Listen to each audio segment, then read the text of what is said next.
it really hit home on that first weekend when everything started getting serious in America. I walked into work. It was a Friday. It was my Monday, but it was a Friday during the week. And I remember vividly just coming into work, normal day, and the first thing I saw was we were empty. Like there was no bread at all. And I thought, oh, we must have missed a truck. You know, Yeah. there's no way that this is, you know, anything too crazy. And I kept walking on my way to the back room to clock in, and I looked at meat. Yeah. We had no meat. Empty. And it started kind of clicking in my brain. No eggs, no milk. Right. I was like, okay, something had to have happened. And one of the managers came out of the back room as I was walking into the back room. And she looked at me and goes, hey, have you taken a look at Frozen yet? And I was like, no, like, what's going on? And she just looked at me and was like, this is panic buying right now. Right. And I walked over to the Frozen aisle, and it was barren.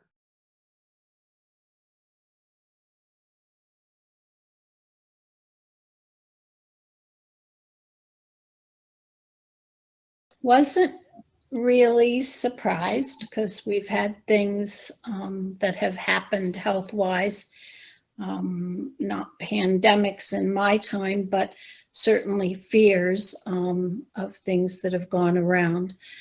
I didn't feel really fearful. I tend to be more faithful, but certainly cautious. It made me become very cautious about how I moved about. Yeah, and I became more cautious as time went on. I certainly only expected it to be a very short time, as I think most of us did, 2 or 3 weeks, maybe a month. And here we are 10 or 11 months later, and we're still in the thick of it.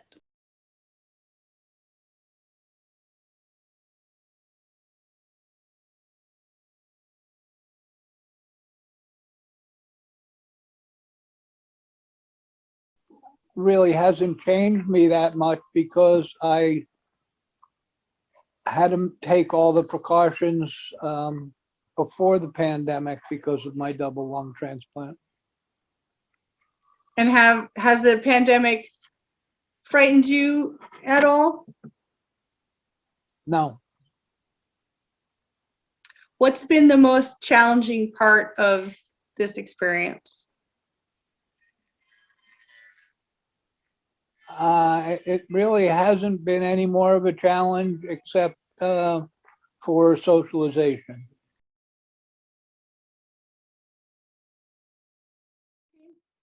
I did manage to catch it. And what was that experience like for you?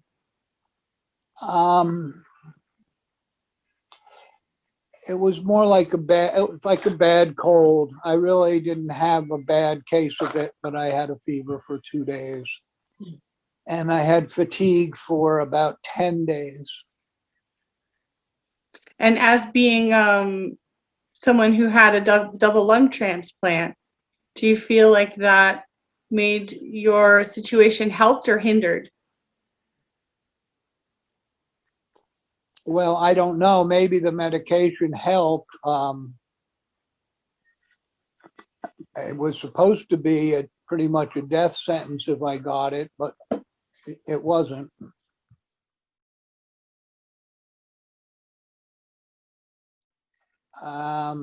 Yes. In what way? I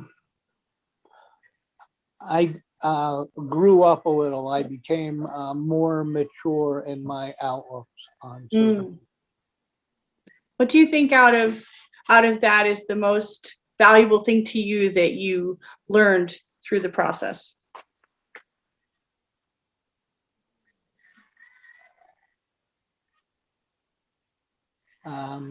Not to be as selfish.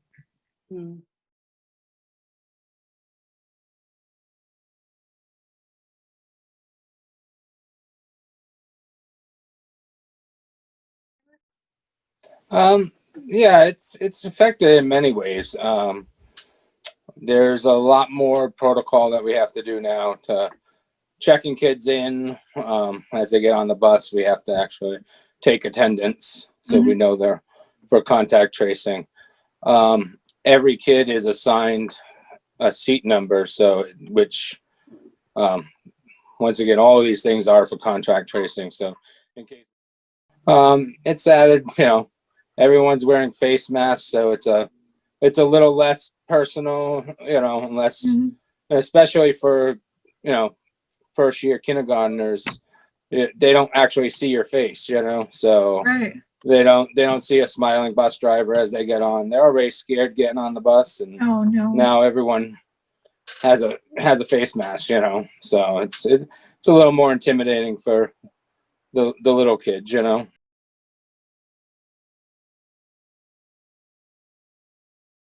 You just have to be flexible, and any day changes everything, One thing as a bus driver, a lot of us have picked up second jobs because Right.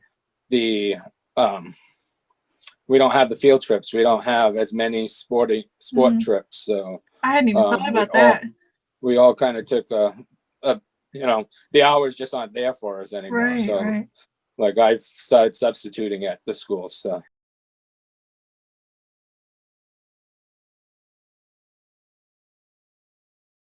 We worked so hard. We got shut down. We'd never been unemployed in our lives. I didn't think we'd end up on unemployment, for heaven's sakes, for 3 months. I couldn't believe that we were shut down. And then when it was time to reopen again, we had 76 students in the queue waiting for class. And we took 6 months worth of work and shoved it into 10 weeks. And it was painful.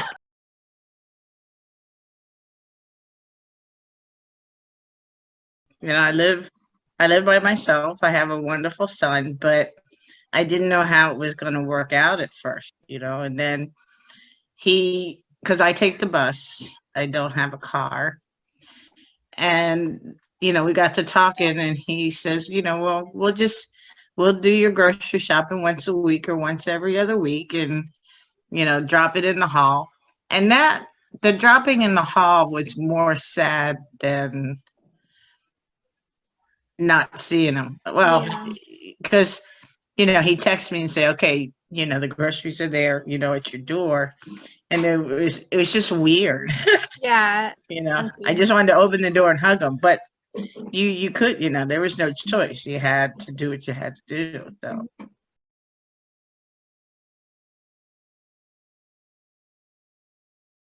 But when the patient does get the COVID pneumonia, it's the same look on the x-ray. There are some days we just go into room after room and it's that same x-ray. What does it look like? It is a pneumonia that affects the bases of the lungs. To have that pop up on the machine, one after the other, that same x-ray basically. And I've known you always to be like a very generally sunny person, very positive outlook. Definitely. But how have you coped? I think that for me, my interaction with each patient is very limited and short-lived. I go in, I take their picture, basically I don't see them again. Okay. Whereas a nurse is taking care of the same patient for her entire shift, getting to know them, you know what I mean, coming back the same day, talking with their coworkers, kind of knowing what's going on, getting report, and they kind of get to know what happens to the patient.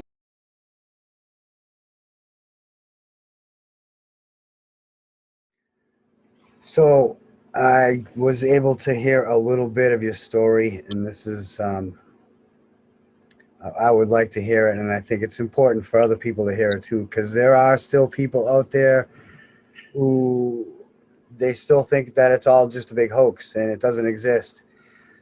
You know? So, and you can, again, I know it's a sensitive subject, so well, what I'm going to do, whatever you don't feel like talking about that's fine too. No, I'll start off by I'll just show you a picture of my mom and dad. Sure. Okay. If you notice, this was their prayer card that we had done. But if you notice down the bottom, my mom passed on the 6th and my dad passed on the 8th.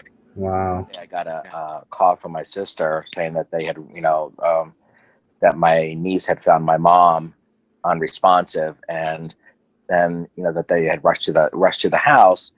And then the next thing I knew, I got a text, and I was still at work, that she was gone. So literally, her quarantine date was the 5th, and she passed on the 6th. I became the directive for my father because I drew the small straw with the 6 siblings, and I drew the small straw, and so I became the medical director because it was my mom up until she passed. So the doctors called the next day after she passed and said my dad's numbers, her oxygen numbers, had gone really way down. They wanted to put him on a ventilator. We said no. We had already done our research up until that point. My dad went into the hospital June 18th, and we had talked. I have a niece here in Nashua who is a ICU nurse, and we got education on if my dad goes on the ventilator, there was a 95% chance he's not coming off. So we all made the decision that we weren't going to put him on the ventilator, and I asked the doctors how long he had, and they said he's got about 24 hours. And I said, well, I'm in New Hampshire. I'm 9 hours away. I'm going to drive straight through.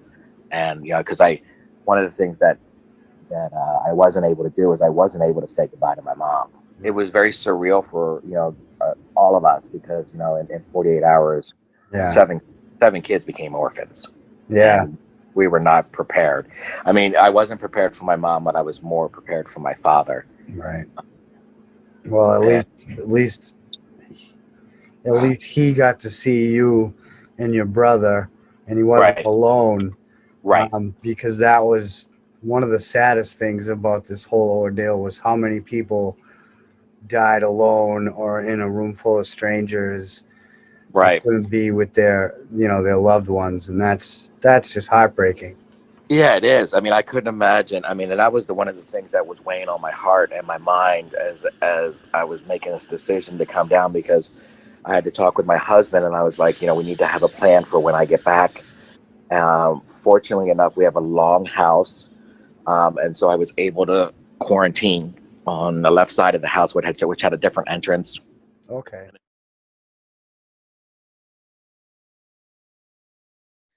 Now, one of the big kind of duties of being a funeral director is going to retrieve the bodies of people who have passed away. Sure. Have you had to retrieve bodies of anybody who may have been affected by COVID-19, and what sort of precautions do you have to take compared to the norm? Yeah, I'll say, unfortunately, we've had too many opportunities to bring COVID patients into our care in the last 10 or so months. Last year, especially in the months of April and May, were really bad, where New Hampshire nursing homes, unfortunately, were infested with COVID. And a lot of patients, a lot of nursing home patients lost their lives. So yes, we've had to bring people into our care from hospitals, nursing facilities, residences that have been COVID patients. And as far as PPE and procedural things to keep our staff safe, we've done nothing but jump through hoops since last March, trying to get a hold of every little bit of PPE we could. I mean, we always had gloves and aprons and goggles and things on in our facility, but we didn't have a stockade of N95 masks, and we are really frontline healthcare workers. We're going into these facilities just as a nurse or a physician or an EMT would. And so we scrambled for a couple of months. We bought more product than probably we will use for a very long time, but we didn't want to take any chances, and we knew we had to protect our staff. It's changed things immensely for us. It's taken a little bit of the personal, tangible side of what we do. I'd say touchy-feely, but we are a group of people that like to embrace people and bring people in close to us and to do whatever we can to help them through this difficult time. Talk about in a total panic. You couldn't even buy a suitcase in London because everyone was up and out in a matter of a week, just about. I gave away everything from I had 2 pairs of shoes, and a suitcase full of my things coming home. Got rid of all my books, anything that weighed more than a pound or so, gone. I faced a lot of emotional turmoil coming back just because I had lost everything I had worked so hard for since I was 15. Personally, academically, financially, I had been saving for university. I had been working, doing the IB academic program, giving up years of being just a regular teenager to study abroad, just, have that university experience to get that degree. All of my eggs were in that university basket, so per se. And then to kind of have that just taken like that took a lot out of me, and I had to grapple with my sense of identity coming back to the States and facing square one again. I mean, it exacerbated seriously some underlying mental health conditions that I already was grappling with a little bit, but then it was, on full force as soon as, the world came crashing in. And I spent a week in a mental ward in the middle of the pandemic, which was full because everyone was losing their marbles in the middle of the pandemic. And I was locked up with a schizophrenic because there was no room, and I was attacked coming out of a shower by my roommate, and they wouldn't put me in another room because there wasn't any room in this mental ward, and everyone needed help, and the staff needed help, and they weren't getting the help they needed. There were no visitors allowed because of COVID, and it was a bit of a nightmare. I was released though, and medicated, and I eventually stabilized.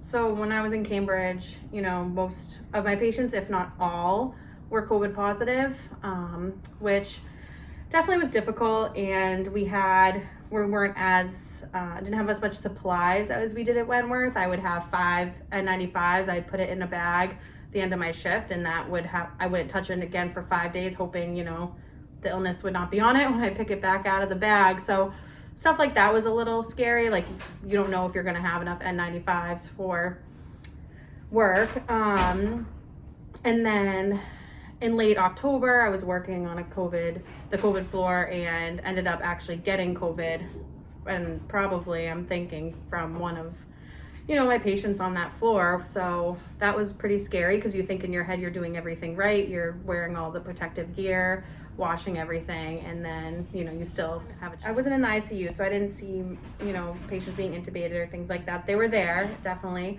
but on a typical day, like, one of my COVID positive patients could have been completely fine, like you said, walking around the room, really just needed some extra oxygen, Just waiting to be discharged. And then I would have a 40-year-old patient that could barely breathe. I was going in every 10-15 minutes, proning him, helping him. He's fever, everything. So it needing to go up on his oxygen demand. So it really depended. And one day in particular, my worst patient was 40, and my easiest patient was 86 years old with COVID. So you really don't know. So much we didn't know about the virus at the time. Still really don't. No.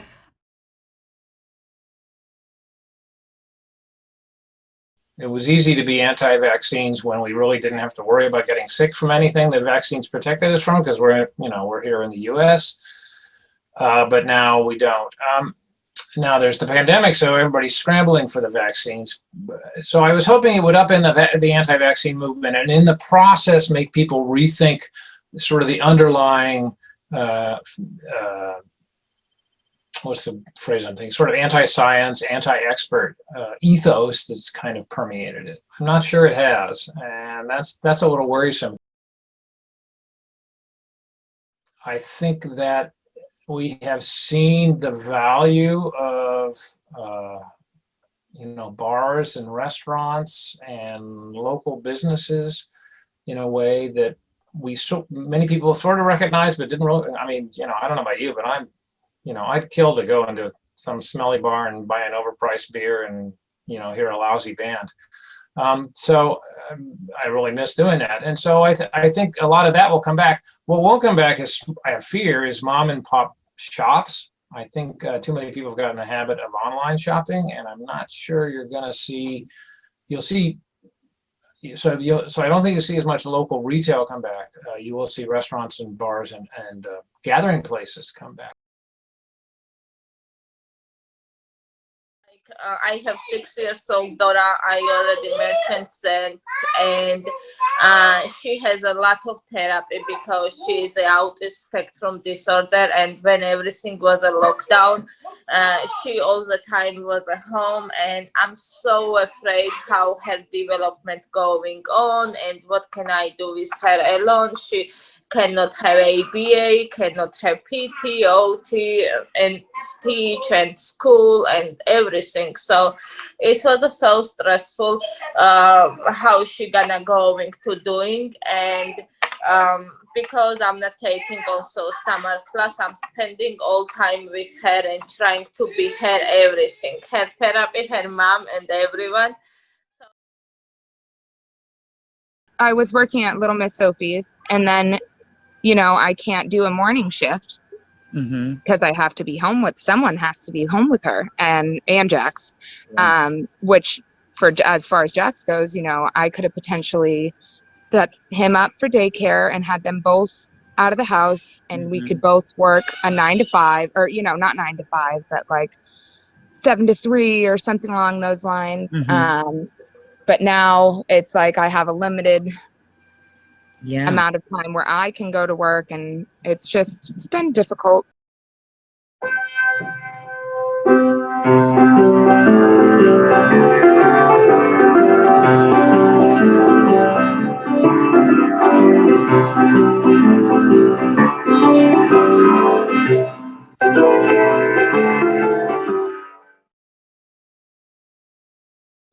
One of the biggest challenges of all was to truly learn patience with my 3 operations and wait for the body to heal. I had to get into meditation class because I was always so active, and I had to slow down. I had to just use a day to just sit and just let the passage of time do its thing. In fact, James Taylor said, the secret of life is enjoying the passage of time. Well, some of these days were as long as years, and for me. So that was one of the biggest challenges, was the always on 100-mile-an-hour Dan had to do the turtle walk and remind myself this will be good, but you've got to give it time. And at the same time, realizing what everyone else is going through on these similar levels. Brutal at times.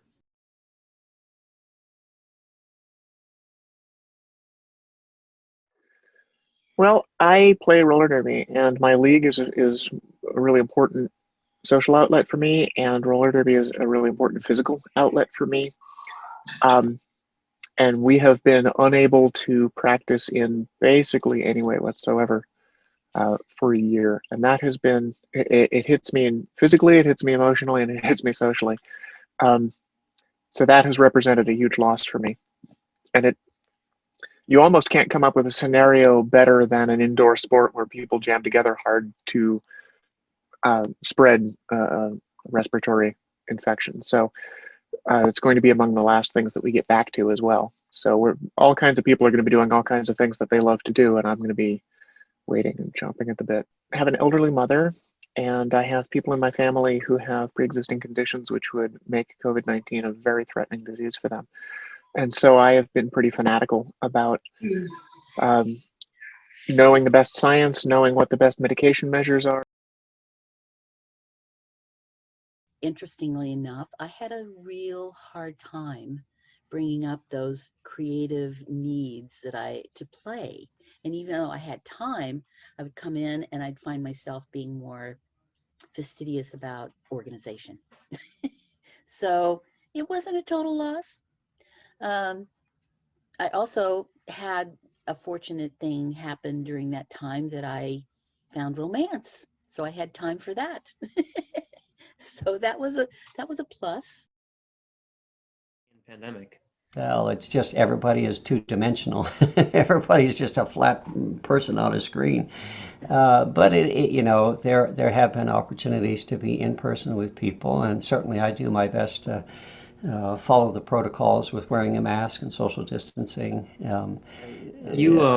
Sorry, I don't mean to interrupt. You have frozen. Let me. We had a little bit of a technical mishap there. It's commonplace nowadays.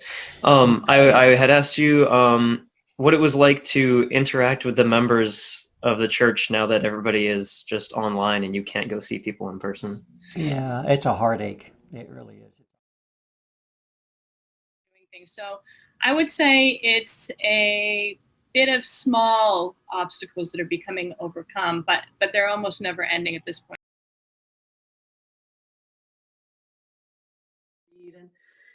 The best part were the birds, and we started putting bird feeders all around our bedroom.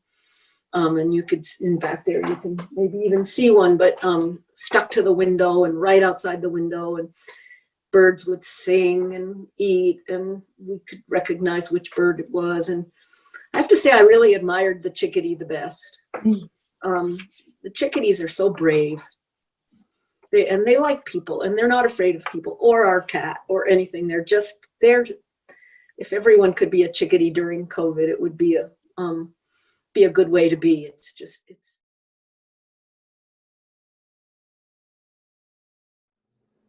This has changed us, Brian, but I'm not exactly sure completely how, but it has changed us. And you and I, when we are on the other side of this, you and I are going to interact with one another in a different way. Is it better or is it worse? Is it closer or is it more distant? I do not know, but we will discover it. No, just stay safe and wear a mask because get a vaccine. Somehow we've got to control this if we can.